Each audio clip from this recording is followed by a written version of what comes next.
নমস্কার, আমি শুভ্রজিৎ এবং আপনাদের সকলকে আরো একবার স্বাগত আমার চ্যানেল ফিল্মি চতুষ্কোণে। তো হুব্বা হুব্বা বিমল নাকি হুব্বা শ্যামল, কার গল্প বলা হয়েছে ছবিতে আপনারা খুব ভালো করেই জানেন সেটা। তো ছবি এসে প্রায় একটা ২ ঘন্টার ছবি কেমন লাগলো সব কিছু নিয়ে ডিটেলে কথা হবে। অনেকে রিভিউ অনেকে দেখেছেন, শুধুমাত্র মোশাররফ করিম নিয়েই কথা হচ্ছে। তিনি ছাড়াও অনেক কিছু অফার করে এই ছবিটা। খারাপ লাগার জিনিসও কিছু আছে, সবটা নিয়ে ডিটেলে কথা বলবো, সেসবটা দেখুন। তো ১ম বলি, যারা একদমই জানেন না একটু গল্পটা হালকা করে বলে রাখি। কোন্নগর, রিষড়া বা হুগলির ওই জোনটাতে, মানে সোদপুর বা খড়দার উল্টো দিকটাতে যেটা পড়ে, আমি যেহেতু এই শিয়ালদা এই রুটটাতে থাকি, তো ওই জোনটাতে এরিয়াটা নিয়ে কভার করতেন বা ওই জোনটা থেকে বিলং করেন এই হুব্বা বিমল বা হুব্বা শ্যামল। এবং পরবর্তীকালে তিনি তার এই রিজিয়নটাকে আরেকটু বাড়িয়ে হাওড়া, সাউথ চব্বিশ পরগনা এই দিকগুলোতে মানে জাস্ট তার কর্মকাণ্ড চালাতে থাকেন। প্রায় ৪০টা মতো মামলা রয়েছে, যার মধ্যে প্রায় ৩৫ থেকে ৩৮টা মতো খুনের মামলায় বোধহয় তার এগেনস্টে রয়েছে। তার সিগনেচার স্টাইল ছিল মানুষকে এই পইতে কাটার মতো, বাদিক থেকে বাদিকের কাঁধ থেকে ডান দিকের কোমর অব্দি একদম ওই ওই একদম কোনাকুনি চেঁচে দেওয়া বা একদম কোনাকুনি কেটে দেওয়া, পইতে কাট স্টাইল।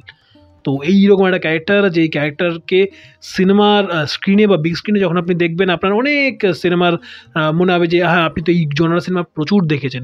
বা সত্যি কথা বলতে বাংলাতে রিসেন্ট টাইমে হওয়া ওই একমাত্র জাস্ট গত বছর এলো পরমব্রত এবং স্বস্তিকা সিনেমার নামটা বলে শিবপুর।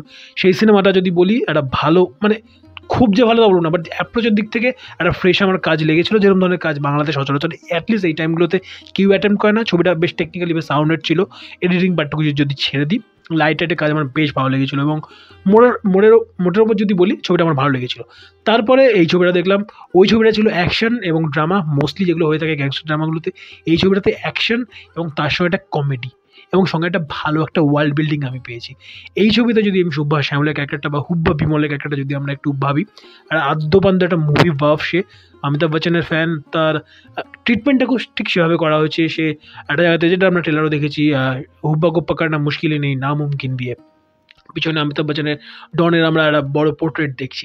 সেই জায়গাটুকু যেভাবে স্টেজিংটা করেছে, কিংবা একটা জায়গাতে ধরো ওরা বসে টিভিতে দেখছে, একটা সিন দেখছে, সেখানে সেই ডিম্পলের একটা উদাহরণ দিচ্ছে। সেই ডিম্পল থেকে পিম্পল অ্যান্ড অল ওয়ার্ল্ডটা, কিংবা সে যখন তার প্রেমিকার সঙ্গে যখন সমুদ্র সৈকতে ঘুরে বেড়াচ্ছে, তার যখন ইন্ট্রোটা আমরা দেখছি, সেখানে আর ডি বর্মনের ও তুমি কত যে দূরে, সেরকম গানের রেফারেন্স, এই ওয়ার্ল্ড বিল্ডিংটাকে যেভাবে করেছে।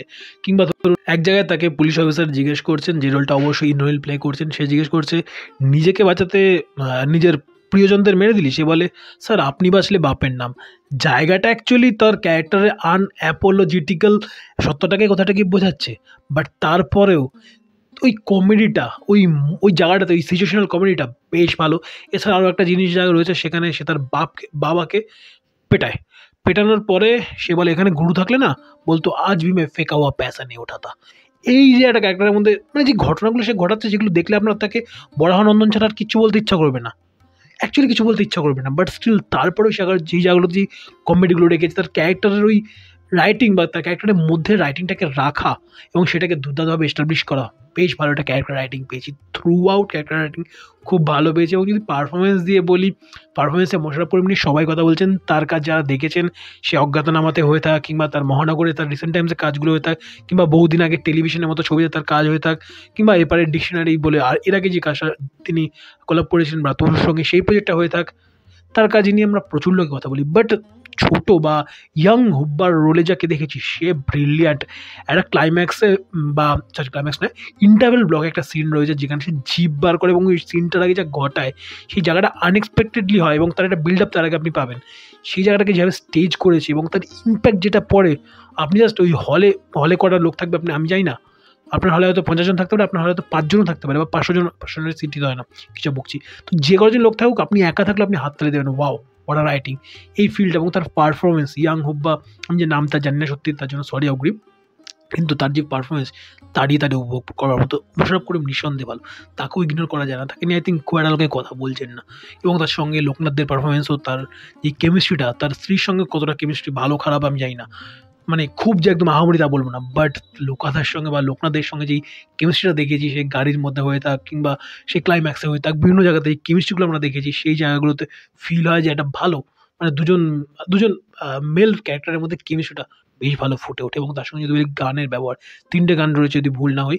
'দুষ্টু লোক' গানটা ভাল লেগেছে, বেশ ভালো লেগেছে। ওরা দুষ্টু লোক এবং সঙ্গে লাস্টের গানটা, মাঝের গানটা ঠিকঠাক, মানে ওই গানটা মনে রাখবার মতো কিছু না। শেষের গানটা বেশ ভালো এবং 'দুষ্টু লোক' গানটা খুব ভালো সিচুয়েশনের সঙ্গে যাচ্ছিল এবং এই ওয়ার্ল্ডে যে ট্রিটমেন্টটা করেছে তার সবাইকে যেভাবে পরিচয়গুলো দিচ্ছিল, এর নাম এটা, এর নাম খেপু গিরি, এর নাম হুব্বা বিমল, এই ইভেন একটা কাকাতুয়া ছিল, আই থিংক কাকাতুয়া ছিল বোধহয় ভুল যদি না হয়। সেটা এবং তার সঙ্গে একটা বিড়াল, তাদেরকেও যেভাবে ইন্ট্রোডাকশনগুলো দিয়েছে বেশ ভালো। একটা অন্য টোনে আমি পাই, এরকম ধরনের কাজ সচরাচর দেখি না এবং সত্যি সেজন্য চাই যে এরকম ধরনের কাজ আরও হোক। ক্যারেক্টার রাইটিং ভালো, ট্রিটমেন্টটা ভালো, খারাপ রয়েছে, নিঃসন্দেহে খারাপ রয়েছে, স্তুতি করতে বসিনি। খারাপ কি? দুটো হাই মোমেন্ট রয়েছে। দুটো হাই মোমেন্টকে মানে সেরকমভাবে টেনশনটা ফিলই করাতে পারলো না। একটা ভালো চেজিং দরকার ছিল।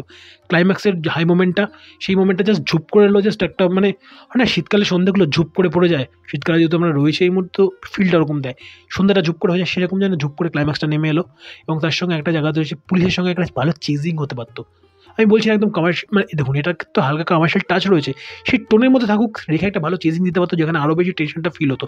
প্রথম ৪৪ মিনিট বা প্রথম ৪৫ মিনিট ছবির পৌনে ১ ঘন্টা বেশ ইমপ্রেসিভ, টাইট, সেই গ্রিপে চলে।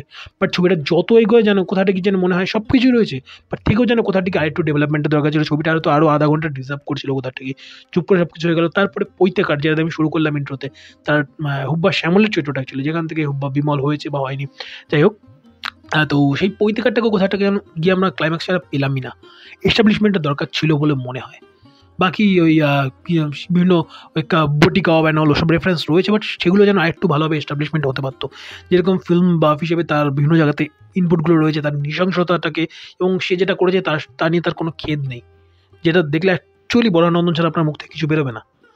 বাট স্টিল তারপর আরও অনেক কিছু আই থিঙ্ক এক্সপ্লোর করা যেত এবং পুলিশের সঙ্গে টাসেল ওই পার্টগুলো, পুলিশের পার্ট থেকে মনে পড়লো ইন্দ্রনীলের চরিত্রের কিছু মেটেরিয়াল রয়েছে বা কিছু পয়েন্ট রয়েছে, ব্লক পয়েন্ট, যে ব্লক পয়েন্টের সঙ্গে হুব্বা কোথাটা গিয়ে একটা সেম ইউনিভার্সিটি তারা রয়েছে, জাস্ট মিরারের এদিক ওদিক করে তারা রয়েছে। এই জিনিসগুলো ভালো, কিন্তু পুলিশের সঙ্গে টাসেলটা আরেকটু এনজয়েবল করা দরকার ছিল, ওই থ্রিলটা একটু ফিল করানো দরকার ছিল। ভালো একটা ছবি আরও ভালো হতে পারতো, ওই পন বন্দ্যোপাধ্যায়ের ভাষায় ভালো, তবে আরও ভালো হতে পারতো, সম্ভাবনা ছিল। ওই ফিলটা নিয়েই আমি হল থেকে বেরোলাম ছবিটা দেখে। আপনাদের কেমন কী লেগেছে ছবিটা? যারা দেখেছেন অবশ্যই যান, ছবিটা কিন্তু ভালো ছবি, নিঃসন্দেহে ভালো ছবি। ওটা যে বললাম, যখন দেখি এত ভালো একটা ক্যারেক্টার রাইটিং পাচ্ছি, এত ভালো কিছু পারফরমেন্স পাচ্ছি, এরকম ধরনের ট্রিটমেন্ট পাচ্ছি, গানগুলো এত ভালো, আরেকটু মানে হয় না মানুষের চাওয়া পাওয়ার তো শেষ থাকে না।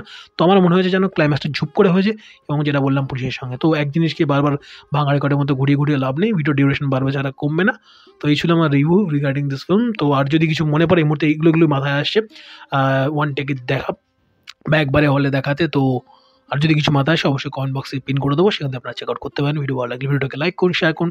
আপনাদের কি মতামত ছবিটাকে নিয়ে অবশ্যই ভিডিও কমেন্ট বক্সে জানাতে বলবেন না। ভিডিও ভালো লাগলে লাইক শেয়ারের পাশাপাশি চ্যানেলে নতুন হয়ে থাকলে চ্যানেলটাকে সাবস্ক্রাইব করে চ্যানেলের সঙ্গে থাকতে বলবেন না। ভালো থাকুন, ভালো রাখুন এবং অবশ্যই ভালো সিনেমা ওয়েব সিরিজে থাকুন। Bye bye.